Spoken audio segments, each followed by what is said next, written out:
pantalla, díganme si ven.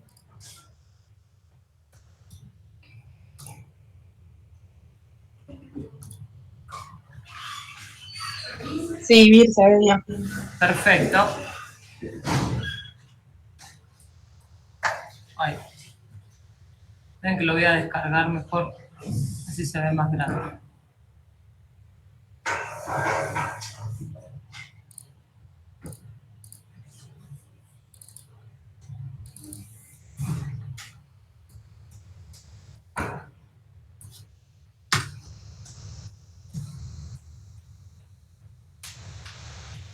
Bien, ven bien, ¿verdad? ¿Ustedes también? Sí, sí. Bueno, vamos a empezar. Me voy a presentar, aunque es un poquito en vano, ya me conocen, pero bueno, mi nombre es Virginia de Coberti, soy licenciada en Hemoterapia y Inmunohematología, ya hace un par de años que doy esta materia, ya hace 8 años que soy docente en la carrera, y bueno, obviamente para mí es un placer compartir el aula, el espacio hospitalario y la virtualidad con los que están del otro lado. Me encanta la docencia, aprendo todos los años de los grupos que me tocan, y bueno, nos vamos a acompañar, saben que pueden consultar conmigo cualquier cosa, que vaya más allá de la materia que aquí nos está convocando, y vamos a empezar. Bueno, como ya les puse y les adelanté un poquitito lo que es la unidad número 1, vamos a ver todo lo que tiene que ver con la indicación transfusional, los distintos hemocomponentes, las solicitudes especiales como son el lavado de los diferentes hemocomponentes, la irradiación, la leucorreducción, la transfusión masiva, y vamos a repasar un poquito lo que tiene que ver con las cuestiones legales, ¿sí? Que nos avala a hacer nuestro quehacer profesional y dónde podemos buscar toda esa información. Y hoy, más que nada, después de ese repaso general de conceptos, vamos a ver lo que es la indicación de la transfusión de los glóbulos rojos.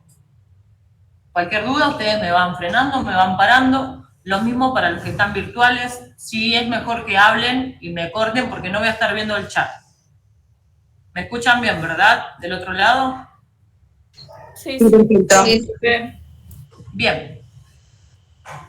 Primero vamos a ver un poquitito y vamos a charlar de lo que es la legislación vigente en cuanto a la sangre y los diferentes hemoderivados. Los hemoderivados, bueno, como la palabra lo dicen, son derivados de la sangre que tienen una fase industrializada, lo que se conocen como ciertos medicamentos o algunos reactivos como son las albúminas, todos los factores recombinantes de la coagulación, mejor dicho, algunos factores recombinantes de la coagulación. ¿Están todos? Después igual repasamos. Por ejemplo, el partogama anti-D para las mujeres RH negativas es un hemodiderivado también, y generalmente se hacen de donantes de sangre, no pasa nada, que van a donar plasma y de ahí se hace el fraccionamiento de su plasma mediante un proceso industrializado. Ya vamos a dedicarle un poquitito a los hemoderivados más adelante, pero para ir entrando en tema. Bien, ¿cuál es la legislación vigente que tenemos en cuanto a la utilización de la sangre y sus hemoderivados? Obviamente la ley de sangre, la 22.990, que está bastante desactualizada, es una ley que se dictó en el año 83, por lo cual hay un montón de cuestiones que están un poquito desactualizadas, pero se fueron actualizando o haciendo ciertas salvedades en lo que son las normas técnicas y administrativas que corresponden a esta ley de sangre y son del año 2013, son bastante más actualizadas, aunque hoy en día con toda la tecnología y todo lo que tiene que ver con un montón de avances deberían tener un reajuste. Obviamente, cuando hablamos de una ley que es nacional, como la 22.990, las constituciones provinciales suelen adherir y tener apartados diferentes, o directamente tienen y son totalmente ortodoxos a esta ley, ¿sí? ¿Dudas con esto? Algo deben haber visto ya en el año pasado en gabinete, tenemos. Si quieren, les puedo pasar las normas técnicas en PDF, ¿las tienen? Perfecto. ¿Y la ley de sangre también? No hay más nada que hablar al respecto. ¿Duda del otro lado? No. Bien. Actualmente hay un Plan Nacional de Sangre que tiene como principal objetivo, mueve esto, promover una comunidad o una donación voluntaria, altruista y repetitiva, y esto se basa en todas las estadísticas que se fueron presentando durante el último tiempo en cuanto a las serologías de los donantes que son voluntarios, repetitivos y altruistas. ¿Sí? Se ha corroborado y se ha comprobado mediante las estadísticas que mandan los bancos de sangre a nivel nacional que los donantes que son voluntarios a repetición y altruistas presentan un índice menor de serologías no reactivas para las enfermedades transmisibles por transfusión. ¿Esto tiene que ver con qué? Sacamos de la ecuación aquel donante que va a donar para un familiar, amigo, conocido que está enfermo, por ende no está informado de lo que está por hacer o va por una cuestión de obligación, sea moral o no, a donar sangre, y ahí es donde mayor se presenta en los donantes de reposición las serologías reactivas. ¿Sí? Por eso es que el Plan Nacional de Sangre está intentando sacar por completo el donante de reposición y tener una comunidad donante que sea voluntaria, altruista y repetitiva. ¿Okay? Los bancos de sangre se manejan con un stock de la gente que se acerca a donar porque así lo desea y no tiene que reponer para un familiar. Obviamente estamos muy lejos de este objetivo porque la mayoría de los donantes que van a las postas de donación, excepto sean de colectas externas, son personas que van a donar para alguien que conoce, ¿sí? Para reponer, por así decirlo. Bueno, justamente esto que hablamos del screening inmunoserológico tiene que ver con esto. Que los donantes que eligen donar por una elección de vida, ser donantes de sangre, presentan estos screening con un porcentaje menor de reactividad para las infecciones transmisibles por transfusión. ¿Dudas con esto? Es para hacer un repaso general. Entonces, como futuros profesionales de la salud y futuros promotores de la donación de sangre, vamos a hablar un poquito de lo que es la sangre y tenemos que tener en cuenta, y obviamente ya habitando un espacio, ¿sí? Un servicio de medicina transfusional donde utilizamos los diferentes hemocomponentes, ya sabrán que la sangre es un bien que es escaso. ¿Por qué? Porque no tenemos una comunidad donante y no podemos abastecer la demanda que tenemos de transfusiones con los donantes que se acercan. Hay momentos que sí, hay momentos que no. Lo ideal sería que se mantenga en una meseta la demanda transfusional con la demanda de los donantes.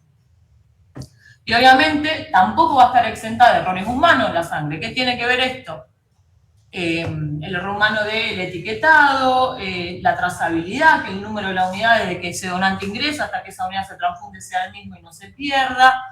Todo eso, cuando hay humanos de por medio, siempre están, ¿sí?, en un posible error. Es lo que debemos disminuir constantemente. No está exenta tampoco de contaminación bacteriana, de que se abra el circuito y no nos demos cuenta, por ejemplo, que se pierda la cadena de almacenamiento, por ejemplo, en los glóbulos rojos del frío, entre otras cuestiones. Tampoco va a estar exenta de la transmisión de las diferentes enfermedades virales o zoonosis que tienen como vector a un animal, como suelen ser el Chagas y la brucelosis, de reacciones inmunológicas o reacciones adversas a la transfusión de sangre. Siempre que hablamos de algo inmunológico, estamos teniendo en la ecuación un antígeno y un anticuerpo. Y de lo que es la inmunomodulación, que es la que ingrese información, ¿sí?, de un donante a un receptor.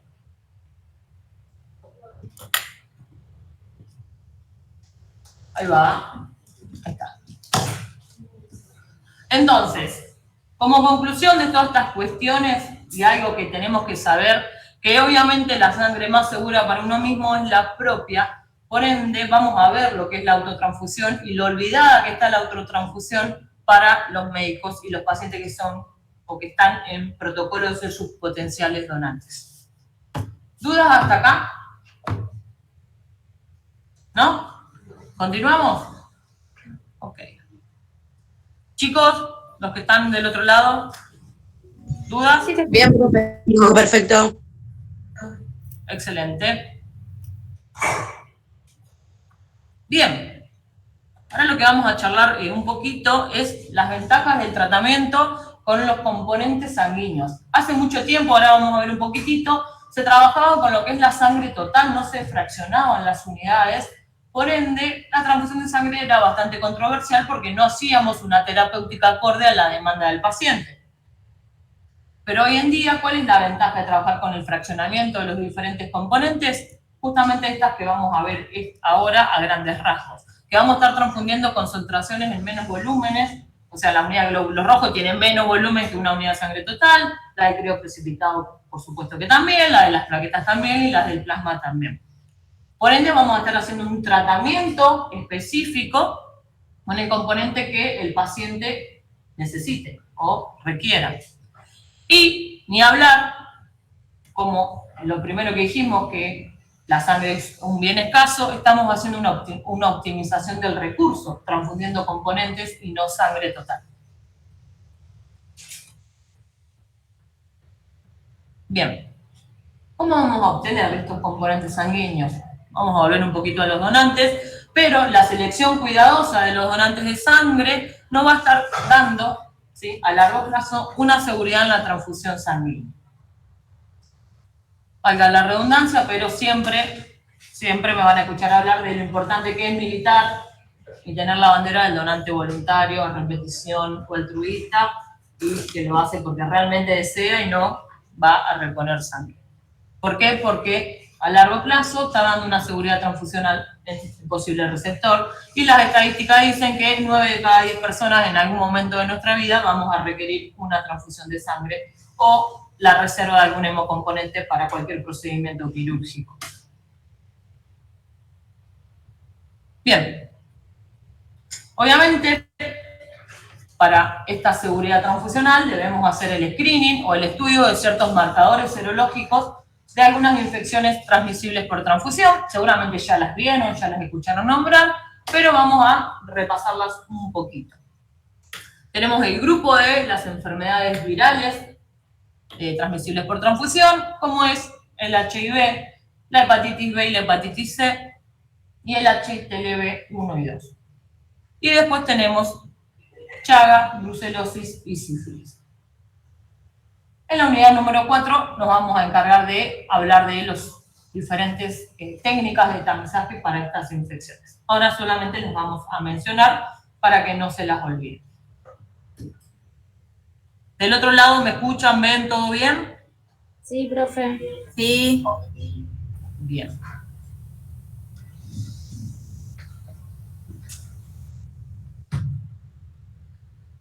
Bien, ¿qué factores tenemos que tener en cuenta entonces en la transfusión de sangre o hoy que estamos? Vamos a hablar de la transfusión en general, después nos vamos a enfocar en los glóbulos rojos.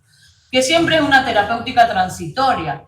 Si no se erradica o no se trata la enfermedad de base de la persona, no podemos sostener con transfusiones, por ejemplo, un proceso anémico. Entonces, siempre no nos olvidemos que es una terapéutica transitoria la transfusión, para disminuir sintomatología y demás cuestiones. Sangrado en el caso de las plaquetas. Importantísimo lo que viene acá. Que cada indicación transfusional debe ser personalizada. No podemos hablar a grandes rasgos. Vamos a tener ciertos parámetros a grandes rasgos y ciertos valores de laboratorio que van a ayudarnos a saber si una indicación transfusional está bien hecha. Pero no nos podemos olvidar de la edad del paciente, la enfermedad de base que tiene y si está o no acompañada de sintomatología.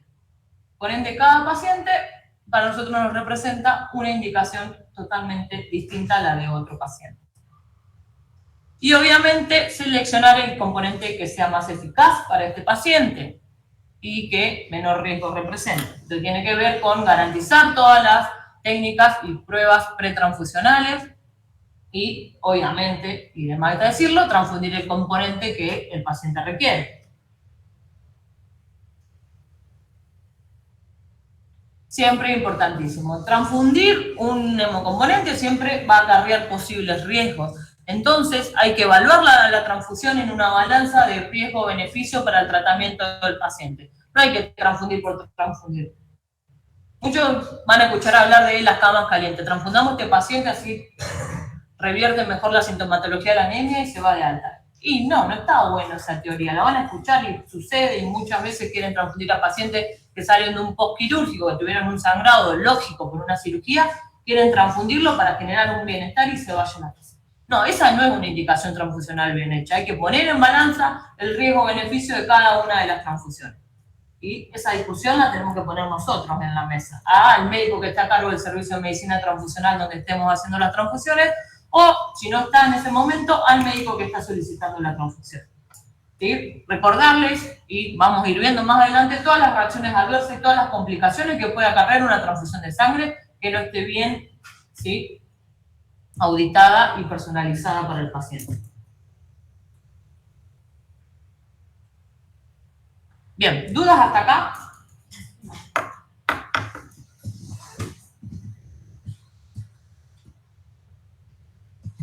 Entonces, vamos a hablar un poquito de lo que es la sangre total, que seguramente ya han escuchado, han leído o han hablado de esto en algún momento, pero lo que tenemos que saber de la sangre total, que vamos a recolectar de un donante de sangre, espera que no se ve entera la filmina, una unidad alrededor de 450 mililitros, más o menos 45 mililitros, estos saben los volúmenes de extracción total y mínimos, y tienen que ver estos volúmenes con ser acordes a la cantidad de anticoagulante que traen las unidades de extracción, que son de 63 mililitros. Si no estamos dentro de estos panoramas de 405 a 495 mililitros, estamos fuera del alcance de ese anticoagulante para... ¿Se apagó?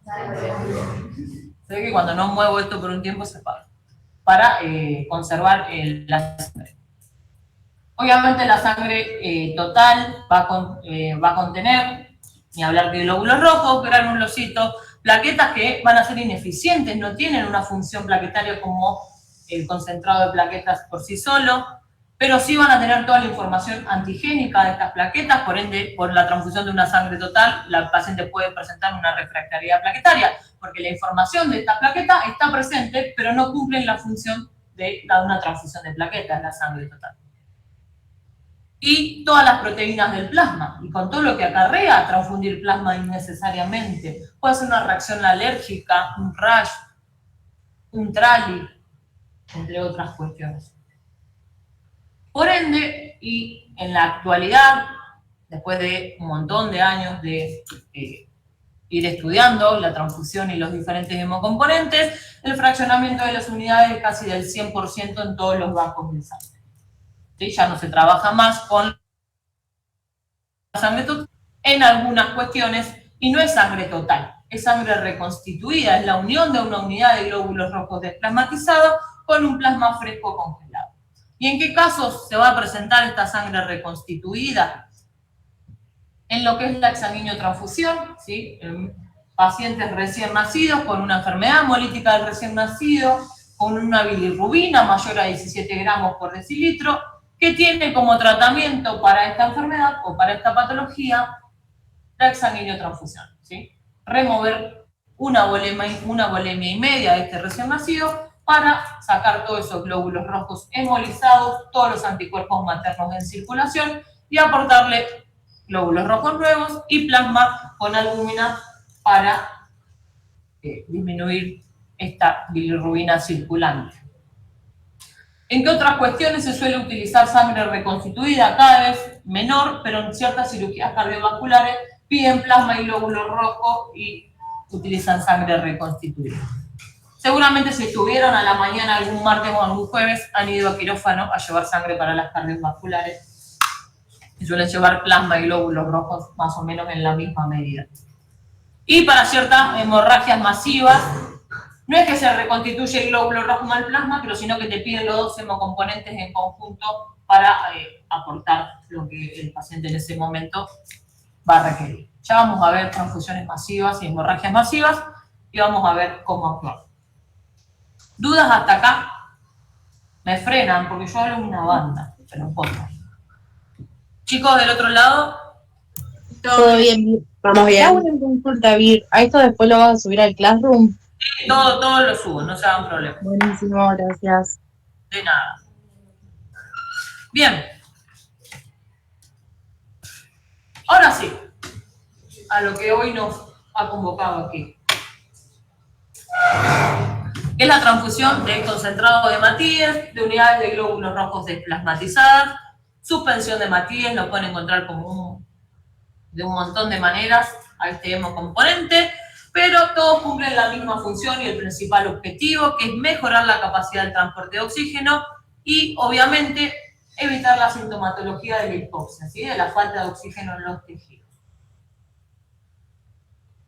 Bien, ¿cuál es la vida media de los glóbulos rojos? Entre 50 y 60 días.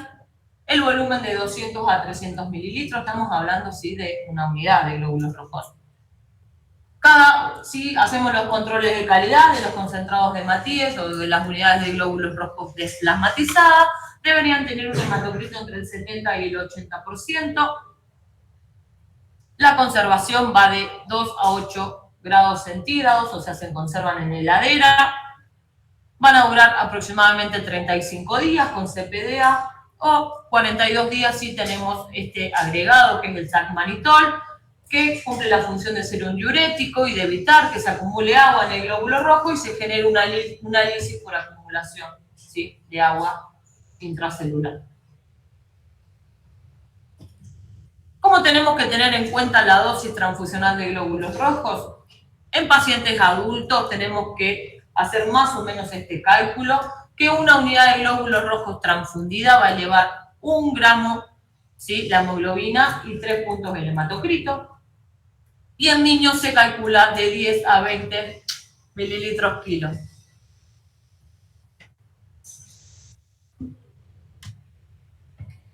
Bien, otra cuestión que debemos tener en cuenta, estoy viendo que escribe, entonces voy frenando, sí, es que el tiempo o la durabilidad de cada transfusión de glóbulos rojos. ¿Y de qué va a depender esto? Del paciente que vayamos a transfundir, ¿sí? Una unidad de glóbulos rojos se puede transfundir de 1 a 2 horas o de 60 a 120 minutos si tenemos un paciente que no tenga ninguna disfunción cardiovascular. ¿Qué quiere decir esto? Que no tenga ninguna cardiopatía severa, ninguna insuficiencia renal o ninguna cuestión respiratoria, que el volumen en un lapso corto de tiempo genere una sobrecarga circulatoria. Y otro dato que debemos tener en cuenta es que nunca podemos transfundir una unidad de glóbulos rojos entre 4 a 6 horas. Ese es el tiempo máximo. ¿Por qué? Porque estar más de ese tiempo máximo fuera de la temperatura de conservación se puede prestar, obviamente tenemos un circuito abierto, pues esa unidad está purgada, está conectada a un perfo, está fuera de la heladera, a una contaminación bacteriana. ¿Dudas con esto? Ya algo han visto de esto, supongo. Bueno, acá hay una fotito porque... Bueno. Ahí.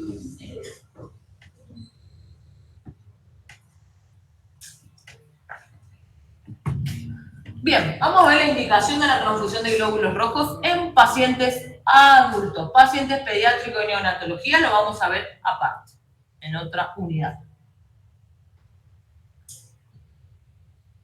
Para ver las indicaciones en pacientes adultos, vamos a ver pacientes que tengan anemia aguda, o sea que hayan pasado de tener un valor de hematocrito alto a de un día para el otro tener una anemia aguda. Después lo vamos a ver en pacientes que tienen anemias crónicas y después lo vamos a ver en pacientes con pre, peri y postoperatorio. Bien, en una anemia aguda, que normalmente estas anemias agudas se dan mediante un proceso hemorrágico, lo importante es que lo estén tratando a este paciente mantengan la volemia al 100% con cristaloides o coloides. Siempre que hablamos de cristaloides o coloides, estamos hablando de solución fisiológica, de dextrosa, de Ringer y otros líquidos intravenosos. ¿Cuándo se va a evaluar la transfusión de glóbulos rojos en una anemia aguda? Cuando nuestro paciente presenta una hemoglobina, ¿sí?, menor o igual a 7 gramos por decilitro. Estamos hablando de un paciente sano y que no tiene ninguna comorbilidad que tengamos que tener en cuenta, ¿sí? Paciente que de un momento al otro se encontró en una hemorragia y a su vez tiene una anemia aguda por esta pérdida de sangre. ¿Qué debemos tener en cuenta si tenemos un paciente que no es sano, que tiene alguna comorbilidad? ¿Sí? Debemos considerar el aumento del gasto cardíaco. ¿Sí? Si tiene alguna patología respiratoria, alguna isquemia miocárdica u otras situaciones. En este caso debemos evaluar la transfusión de glóbulos rojos cuando la hemoglobina está por debajo de 9 gramos por decilitro. ¿Sí? Entre 9 y 7 gramos por decilitro vamos a evaluar la transfusión de glóbulos rojos. ¿Saben cómo calcular la volemia de un paciente? El 8%, sí. No, no me gusta esa definición. O sea, puede ser, pero no. ¿Por qué? Porque va a depender de un montón de cosas que tienen que ver con que si tenemos un paciente obeso, si tenemos un paciente desnutrido, si tenemos un paciente que es deportista o tiene una gran masa muscular. Pero a grandes rasgos, la volemia, obviamente, ¿sí? va a diferir por estas condiciones: la edad, el peso, el sexo y la estatura. Pero en hombres se calcula de 60 a 75 mililitros kilo, y esto va a variar, ¿sí? Si tenemos un paciente obeso, un paciente con un peso normal o un índice de masa corporal dentro de lo establecido, si tenemos un paciente que sea musculoso, entre otras cuestiones. Y en mujeres varía de 55 a 70 mililitros. Ahí.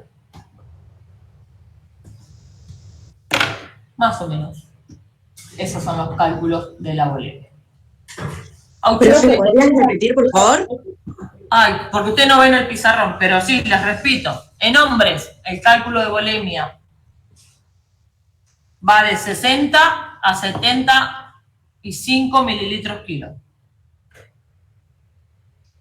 Esto varía obviamente por las condiciones del sexo, la edad, el peso y la estatura. 60 a 75, Vir. Exacto. Y en mujeres,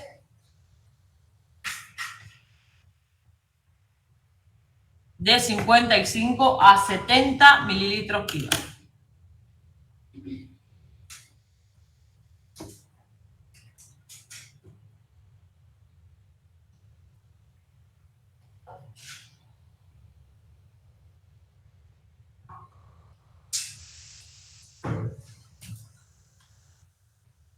¿Listo?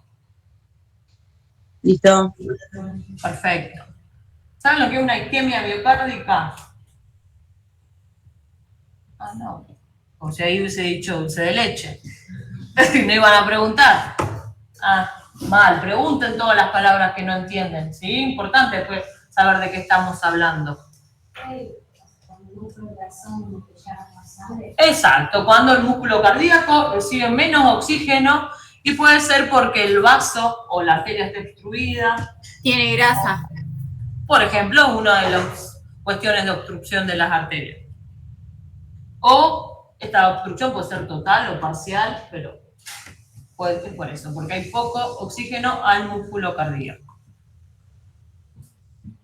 ¿Cómo era, Vir? ¿Isquemia? Miocárdica es lo que figura acá, en el riesgo de isquemia miocárdica. Esto ocurre cuando, ¿sí?, el flujo de sangre al corazón disminuye y por ende hay menos oxigenación en el músculo cardíaco.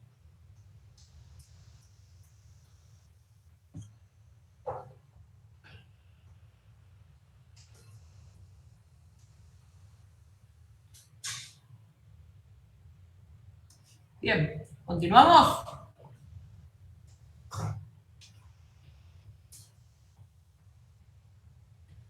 En pacientes que estén, ¿sí?, en un posible proceso quirúrgico. O sea, vamos a hablar de anemia pre, peri y postoperatoria. Pre-cirugía, durante y post-cirugía. ¿Cuándo vamos a evaluar la transfusión de glóbulos rojos en estos pacientes? Bueno, nosotros no, va a evaluar el médico tratante y nos va a llevar la solicitud transfusional. Si tenemos un paciente que no tenga ninguna descompensación cardiopulmonar, si la hemoglobina está entre 7 y 8 gramos por decilitro, y si este paciente es un paciente con una anemia crónica que va a ir a un procedimiento quirúrgico, si la hemoglobina es menor o igual a 6 gramos por decilitro. Vamos a evaluar la transfusión de glóbulos rojos. Es más o menos son los mismos valores, pero son situaciones diferentes. Si tenemos un paciente que va a ser operado, pero este paciente sí presenta una descompensación cardiopulmonar, vamos a evaluar la transfusión de glóbulos rojos si la hemoglobina es menor o igual a 8 o 9 gramos por decilitro.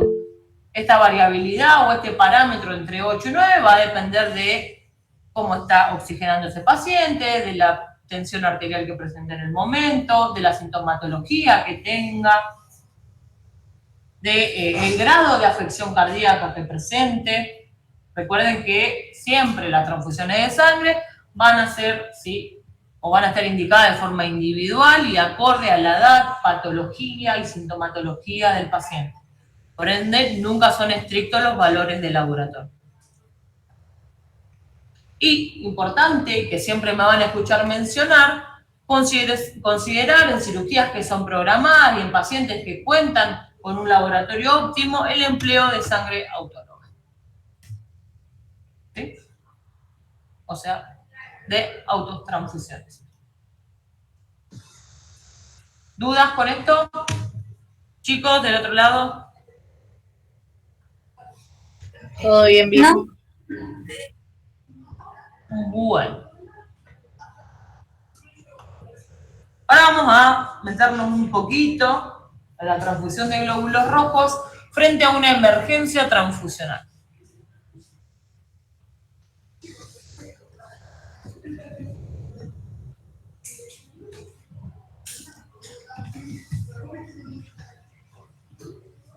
Bien, cuando hablamos de una emergencia transfusional, cuando la condición clínica de un paciente, ¿sí?, que mediante una pérdida aguda y masiva de sangre pone en riesgo su vida, ¿sí?, obligando al banco de sangre o al servicio de medicina transfusional de esa institución sanitaria a asistirlo de forma inmediata.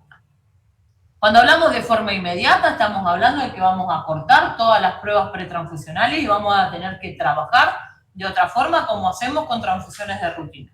Y ahora nos vamos a enfocar un poquito en eso. Pero ¿en qué situaciones podemos o se puede presentar o originar una emergencia transfusional?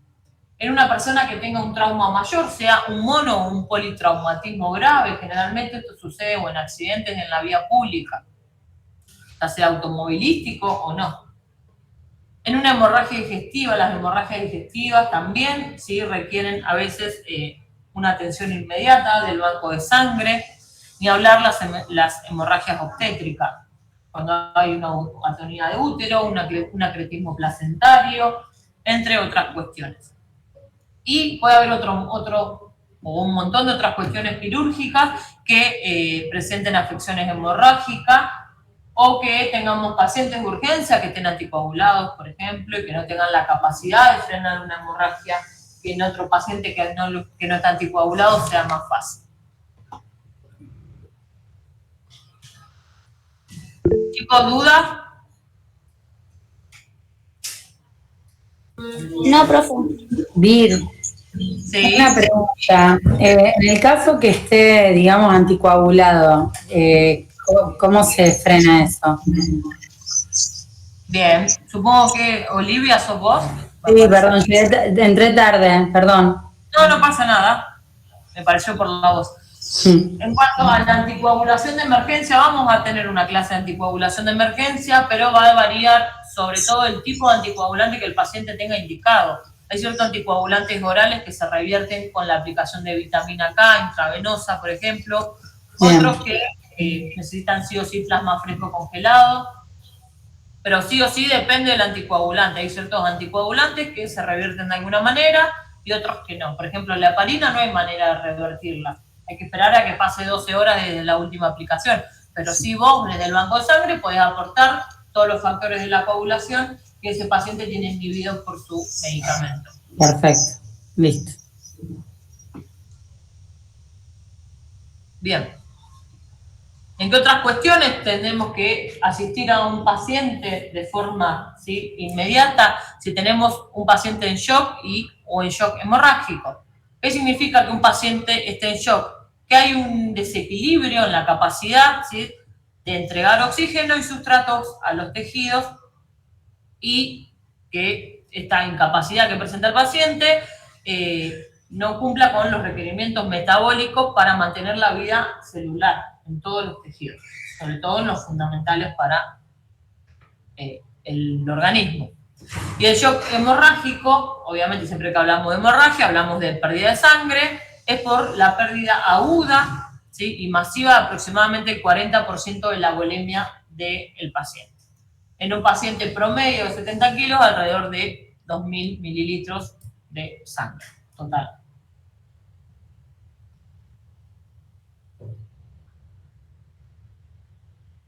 No se llega a ver el cuadrito completo, pero bueno, ahí vamos. ¿Qué pasa?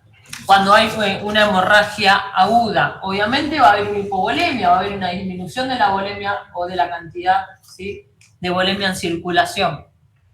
Esta hipovolemia va a acarrear con la pérdida de sangre, la concentración o la caída de la concentración de la hemoglobina. Por ende, también va a disminuir el transporte de oxígenos a los tejidos, va a haber una hipoxia, o sea, una falta de oxígeno en esos tejidos, y va a acarrear a la muerte celular. Si nosotros no llegamos a tiempo con la sangre o con los glóbulos rojos, en el caso de ciertas hemorragias, ¿sí?, no vamos a poder evitar esta última parte de la hemorragia masiva. ¿Dudas con esto? ¿No? No.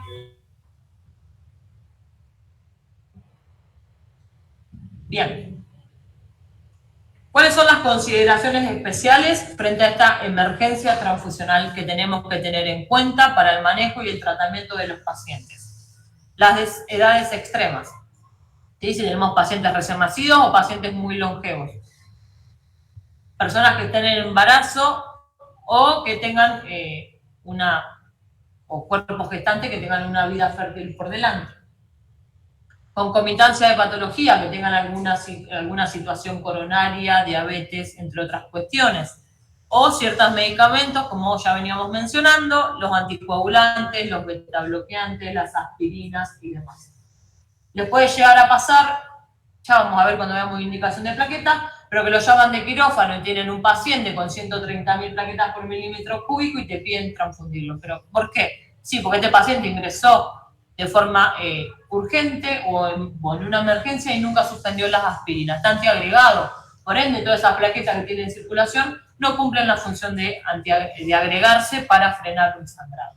Entonces, en ese caso, ¿sí?, frente a una emergencia transfusional, va a estar indicada la transfusión de plaquetas sin necesariamente presentar un recuento que lo requiera. Pero tiene que ver con una concomitancia de medicación. Por eso, volvemos a lo mismo. Cada paciente, un librito diferente. ¿Continuamos? Por ejemplo, en los recién nacidos o pacientes muy, muy longevos. Tiene que ver, en los recién nacidos, si no conocemos a la madre, no transfundir, por ejemplo, isogrupos. Si el bebé es B, pero no sabemos qué grupo es la madre, tratar de transfundirle 0 a ese recién nacido, porque no sabemos si tiene o no en circulación anticuerpos A o materno. Si no tenemos, con el tiempo, hacer, que ahora vamos a ver, las pruebas pretransfusionales, ¿sí?, de rutina.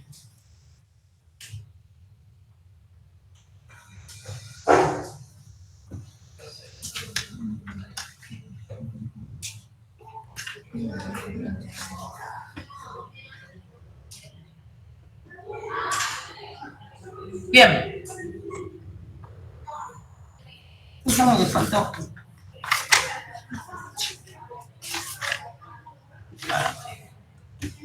Terapia transfusional frente a estas cuestiones que venimos charlando. ¿Quieren frenar un ratito o están bien? ¿Están bien? No, miro en general. Bien. ¿Cuándo van a empezar a pedir sangre para estos pacientes? Cuando, obviamente, los niveles de hematocrito tienen valores entre 7 y 9 gramos por decilitro y los valores de hematocrito estén entre 25 y 30%. Estos valores aseguran un adecuado, ¿sí?, transporte de oxigenación a los tejidos y es un logro poder mantener estos valores en pacientes que estén en una hemorragia masiva o frente a una emergencia transfusional. Y acá debemos tener en cuenta que no podemos tener esta regla de que una unidad de concentrado de Matías o de suspensión de Matías va a elevar 1 gramo de hemoglobina y 3 puntos el hematocrito. ¿Por qué? Porque hay una pérdida constante de sangre. Entonces, a veces como ingresa esa unidad de glóbulos rojos va a estar saliendo. Entonces, no podemos tener en cuenta este incremento que en pacientes que no tienen un sangrado activo sí se va a suceder. ¿Cuándo va a estar indicada entonces la transfusión de Matías? Si no conocemos la hemoglobina, si no tienen tiempo de ingresar a un laboratorio, este paciente por la emergencia, la van a solicitar a la transfusión de glóbulos rojos por el sangrado que puedan observar, ¿sí? Por el sangrado visible, y porque presenta alguna inestabilidad hemodinámica, ¿sí? Con todas sus cuestiones cardiológicas, con todo el monitoreo cardiológico de este paciente. Y si tienen el tiempo de ingresar a laboratorios y conocen la hemoglobina, van a pedir sí o sí si la hemoglobina está por debajo de 7 gramos por decilitro. Si la hemoglobina está por debajo de 8 gramos por decilitro y no responde este paciente frente a la fluidoterapia, sea el pasaje constante de coloides y cristaloides. Y si la hemoglobina es menor o igual a 9 gramos por decilitro, si este paciente sigue presentando una hipotensión arterial sin la fluidoterapia, y acá entra en juego que tenga una cardiopatía de base y la edad del paciente. ¿Sí? Son pacientes que son adultos o están de tercera edad, posiblemente tengan otro valor de hemoglobina que si el paciente tiene 30 años. ¿Dudas? ¿Qué es CH? CH, acá, Sí. concentrado de Matías. Y SH. Suspensión de Matías. No, bueno, sí, este shock hipovolémico se lo puse acá arriba.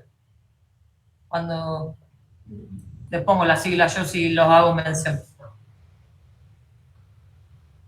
Pero pueden encontrar en ciertas bibliografías CH hablando de suspensión de Matías, CH concentrado de Matías, GRD con glóbulos rojos plasmatizados. Entonces, si no se conoce...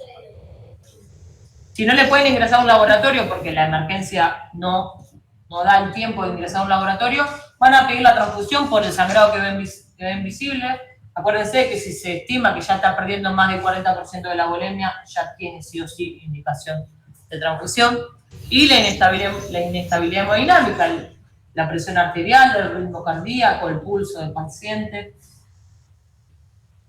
¿Y cómo, perdón que pregunte, a lo mejor es una burrada lo que estoy por preguntar, ¿cómo nos damos cuenta, o sea, que perdió más del 40%, ponele, si justamente no tenemos manera de hacer laboratorio? No, bueno, posiblemente nosotros no veamos el sitio quirúrgico o la guardia, pero te das cuenta. O sea, generalmente porque ponen un drenaje en el lugar donde están teniendo la hemorragia y pueden medir el volumen, o por toda la cantidad de gasas, de compresas y demás que estás llevando, ¿sí? En el frenado del sangrado. Sí, pero si llega ya con el traumatismo y como que perdió sangre en el lugar y todo, es como que... Entra en juego la estabilidad hemodinámica del paciente. Ok. Cardiológica. Listo. ¿Dudas con esto? ¿Continuamos?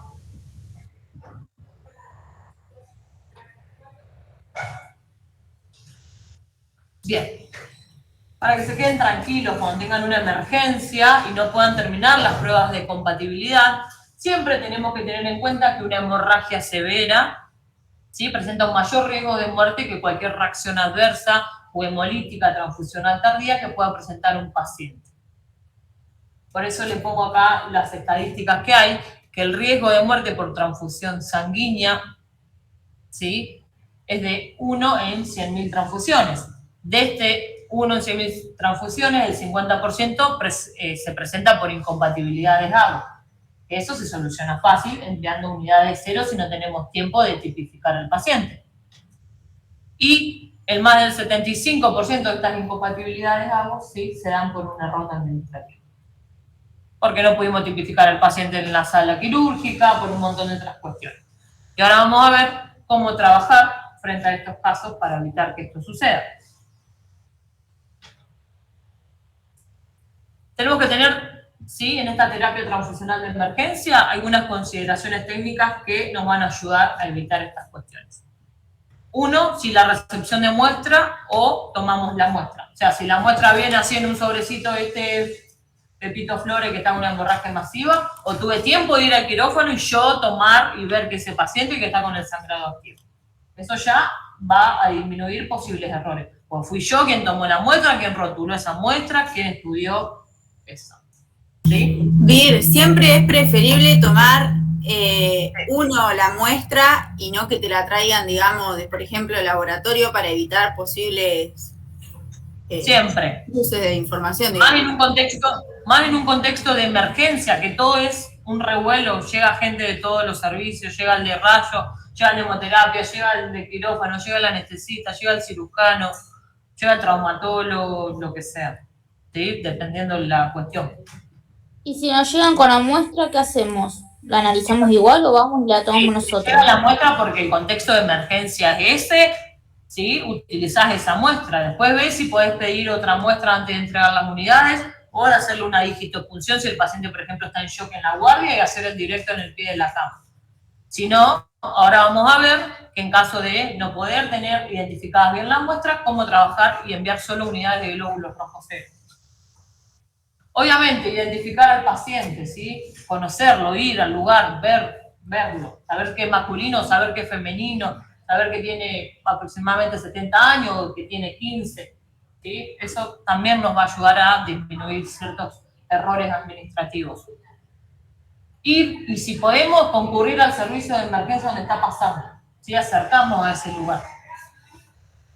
Y si podemos, antes de transfundir, corroborar la identidad del paciente, ¿sí? Por lo menos que si dice la muestra que se llama Mario, que sea un hombre, o que tenga apariencia masculina, y reclasificar, ¿sí? Hacerle una digitopunción y tirar el agua directo al pie de la cama.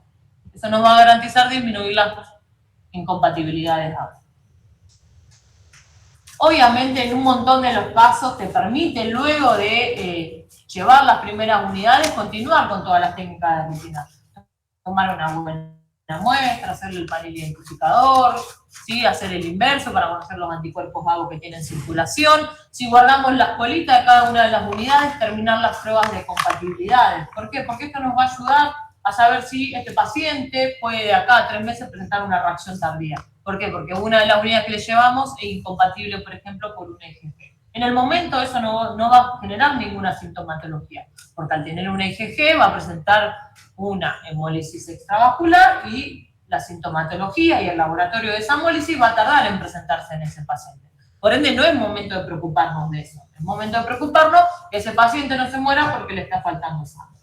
Nada más. Después, si continuamos las pruebas de compatibilidad y vemos que una nos está dando incompatible, la anotamos, la registramos, decimos, sigamos o tengamos un seguimiento del parámetro de hemólisis de este paciente porque posiblemente, ¿sí?, presente una reacción transfusional hemolítica tardía.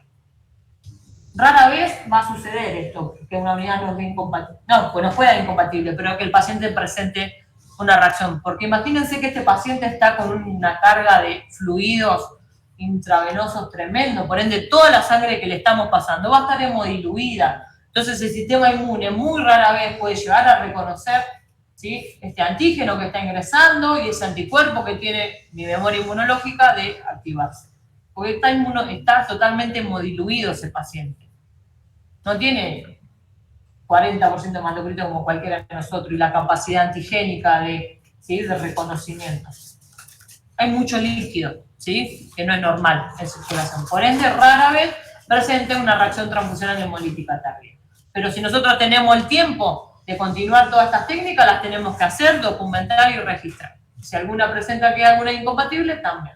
¿Para qué? Para decirle, mira, esta unidad me dio incompatible. Por favor, de acá a 72 horas o más, hagan un laboratorio de hemólisis para tratarlo si es que sucede.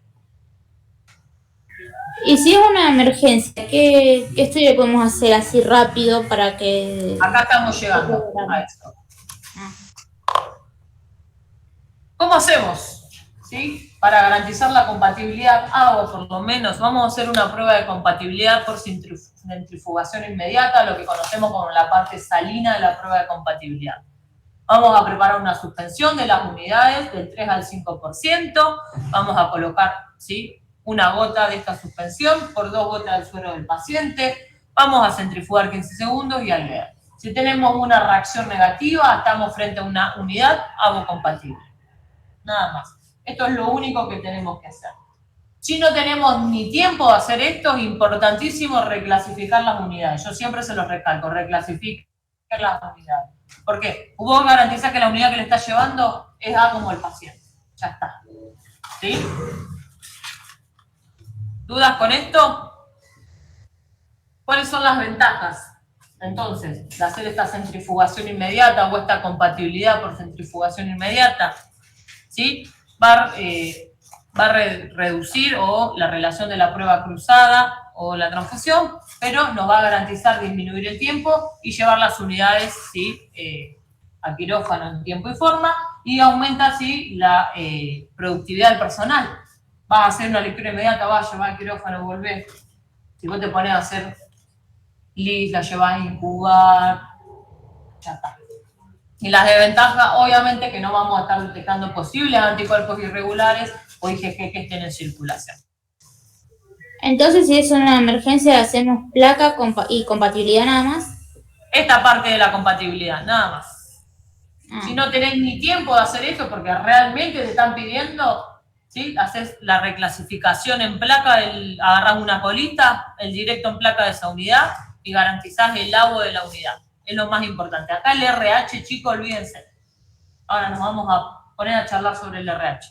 Importa el LAVO. El LAVO es, según la ISBT, que es la Asociación Internacional de la Medicina Transfusional, el LAVO es el sistema sanguíneo 001. ¿Por qué el 001? Porque es el más importante en la transfusión de sangre y tejidos.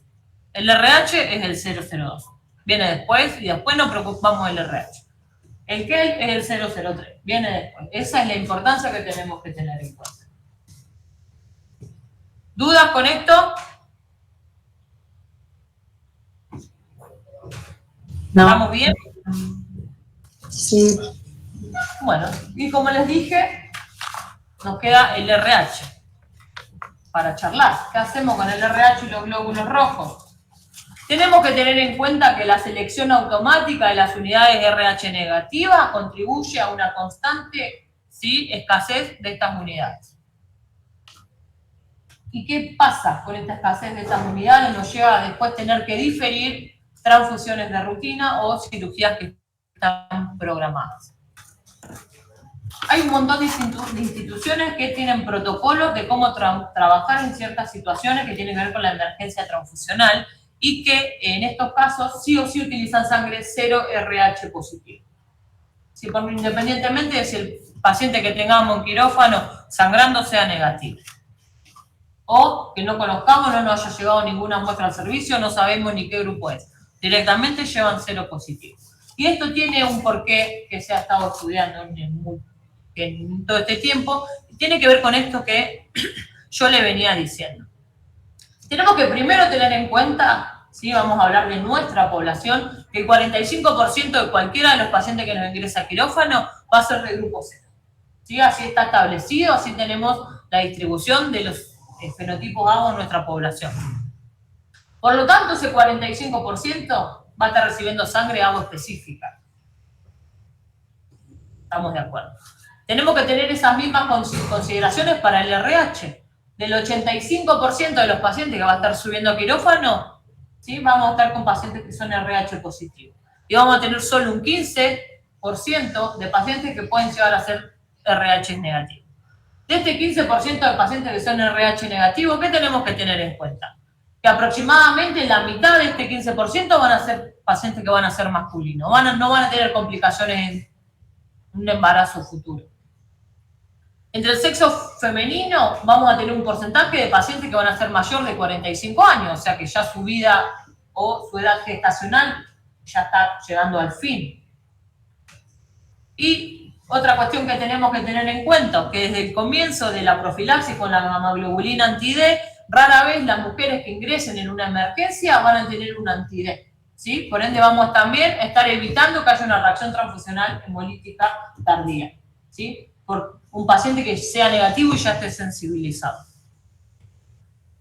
Y tenemos que tener en cuenta que de este 15%, ¿sí?, un porcentaje chiquito, pero son RH no respondedores. ¿Qué quiere decir? Posiblemente no generen un antígeno. Y también tengamos en cuenta, como hablábamos recién, que van a estar hemodiluidos los pacientes. Entonces, rara vez van a tener, ¿sí? Va a tener el sistema inmune de reconocer este antígeno extraño, que va a estar súper hemodiluido, generar un anticuerpo. El organismo está preocupado por otra cosa. ¿Sí? Bueno, y acá volvemos a esto. Si ya tenemos un paciente que está inmuno, ¿sí? Que está sensibilizado, ya presenta un anti-D en ese quirófano, esa reacción transfusional no la va a presentar en ese momento. En ese momento nosotros estamos intentando garantizar que ese paciente sobreviva, a una hemorragia masiva.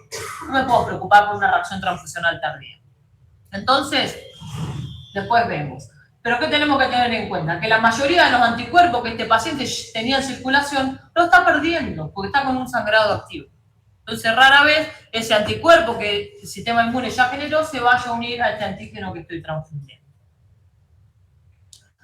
Otra cuestión que tenemos que tener en cuenta, y que ya se los mencioné, es que el uso de Matíes o de concentrado de Matíes de grupo 0 va a disminuir, ¿sí? En compatibilidad o al 0 prácticamente. Y una cuestión, una salvedad que es importante que tengan en cuenta, que utilizar sangre positiva, ¿sí? 0 positivo o positiva al RH, va a ser una decisión del médico que está a cargo del servicio, habilitar esta transfusión.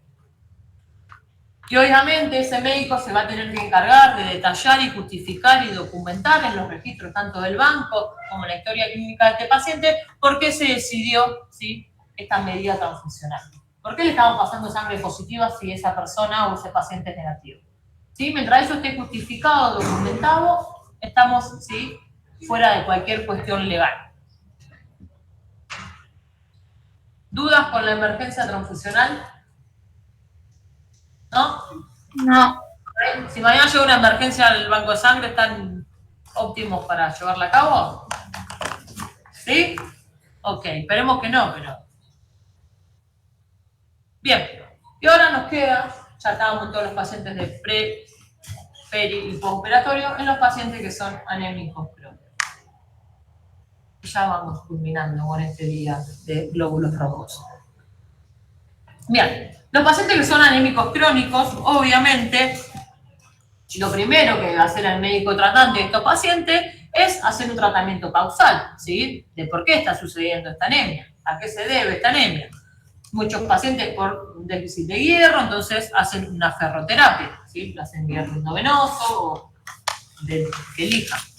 O muchos pacientes tienen una anemia por déficit de vitamina B12, también, primero, antes de tener una transfusión, hacer el tratamiento con la cuestión causal. Ácido fólico, generalmente, sobre todo en las embarazadas, o lo que es la EPO, que es la eritropoyetina, que seguramente ya han escuchado hablar de la eritropoyetina. ¿Saben lo que es la eritropoyetina? Exacto, sí, es una hormona glucoproteica cuya función principal, no es la única que tiene, es la regulación en la producción de los glóbulos rojos.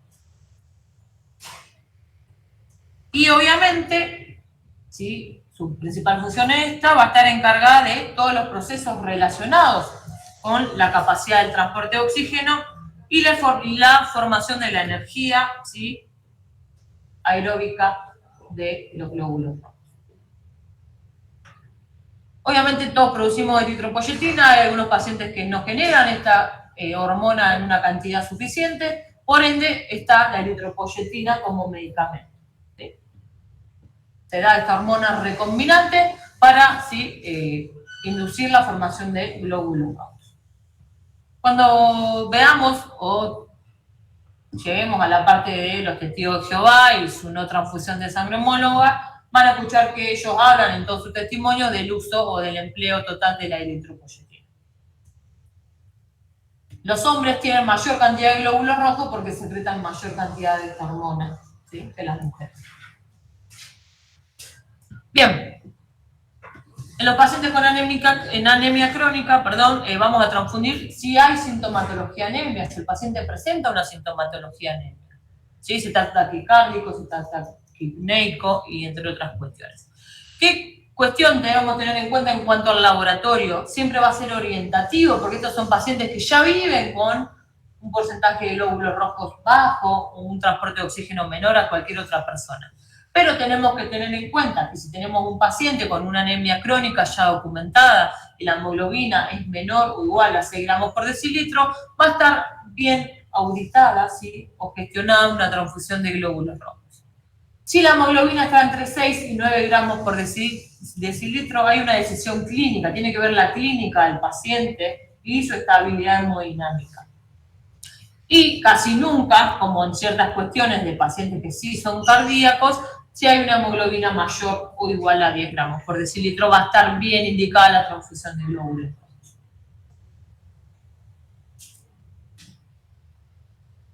Algo que van a ver que muchas veces piden 2 unidades de rutina para un paciente. ¿Y qué nos dicen las bibliografías a nosotros? Que lo ideal es administrar sangre unidad por unidad y hacer una, ¿sí?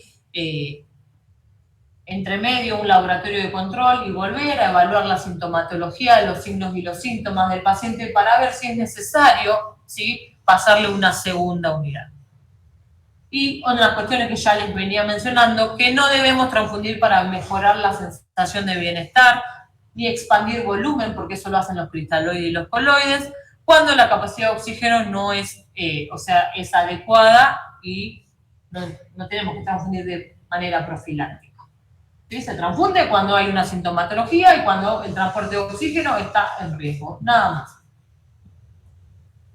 Y, como para que no se olviden y recuerden siempre, que la transfusión de glóbulos rojos tiene que estar bien auditada, justificada, y que los pacientes no son solo un valor de laboratorio, sino que tienen una edad, una sintomatología de anemia que deben presentar, un diagnóstico y todas las concomitancias son parámetros que debemos tener en cuenta a la hora de transfundir a un paciente.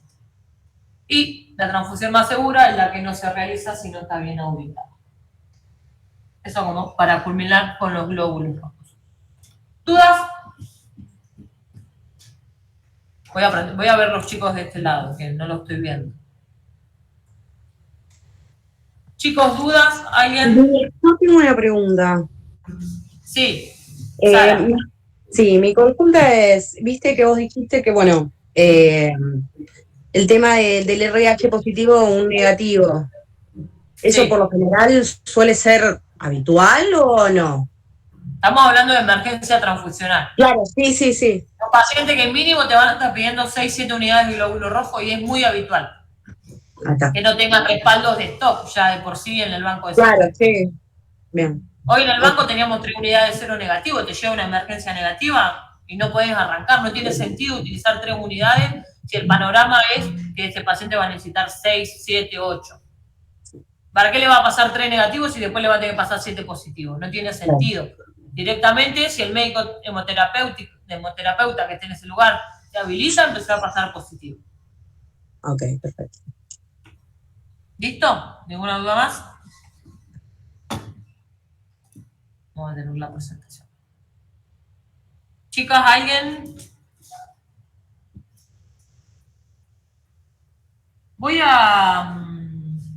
¿Alguien tiene alguna duda? ¿Todos firmaron acá? ¿Cómo es tu apellido, Agos? Vir, yo entré más tarde, no sé dónde nos teníamos que anotar. No, yo tomé asistencia en una hoja, pero ahora voy a nombrar todos los que estoy anotando del virtual, a ver si hay alguno que no está y me avisa. Ok, ¿Sí? dale. Estefinino Agustina. Figueiras Andrea. Mazaro Andrea. Albornoz Ariana. Pacheto Berenice. Díaz Cintia. Bondari Claribel. Santarelli Juliana. Cabagnero Josefina. Torres Juliana. Baldovino Lara. Luque María Cielo. Balbi María del Rosario. Río Jazmín. Aguirre Marilyn. Ortigosa Marilyn. Sabid Nair. Fumey Nicole. Tordoya Rodrigo. Longo Sara, Monzón Sara, Sigaudo Sofía, Barrera Vanessa, Arrieta Violeta, Ortiz Aixa, Emile Bianca, Malespina Candela, Candia Maela, Alarcón Nadia, Chabrando Oriana, Müller Olivia. ¿Hay alguien que no nombré? Yo vi Saucedo Mara.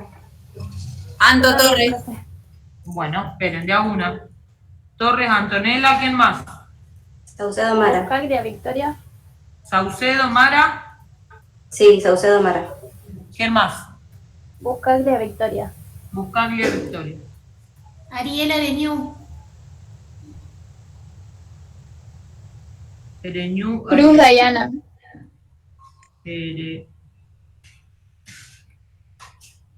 ¿Alguien más? Topazo Diana. Ah, una más. Sofía Ortiz no le anda el micrófono, pero dice que está presente. Paso Diana. ¿Quién? Sofía Ortiz. No. Ortiz Sofía, no la mencioné. No, Ortiz Aix. Ortiz Sofía. ¿Alguien más? Cruz Dayana, profe. Ya te anoté de ahí. Ah, bien, gracias. No, de nada. Listo. Bueno, ¿alguna duda? Bueno. Si vas a subir ese pago. Sí, sí.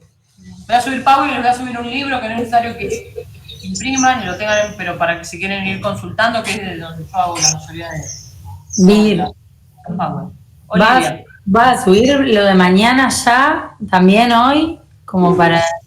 no te sabría decir si Listo. llego a subirlo, porque me quedan de ultimar algunos detalles. Dale. La idea es subirlo, si puedo subirlo. De última mañana cuando esté en el hospi subirlo. Mañana es a las 5 igual, de 5 a este horario. Sí, así es. Ya estoy Listo. subiendo el Power acá. Espérenme.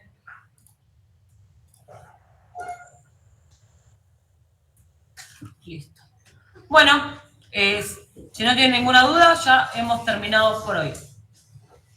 Profe, una consulta. El profe había subido un manual técnico. ¿Ese nos sirve para este año también? Sí, el ABB. Sí. Sí, les sirve. Yo les voy a dar otro. Así tienen dos. Ah, bueno. ¿Acá no falta nadie? Bueno, nos vemos mañana a las 5. El link Nos siempre va a vemos, ser el Vir. mismo. Yo igual se los vuelvo a compartir, pero recuerden que va a ser el mismo.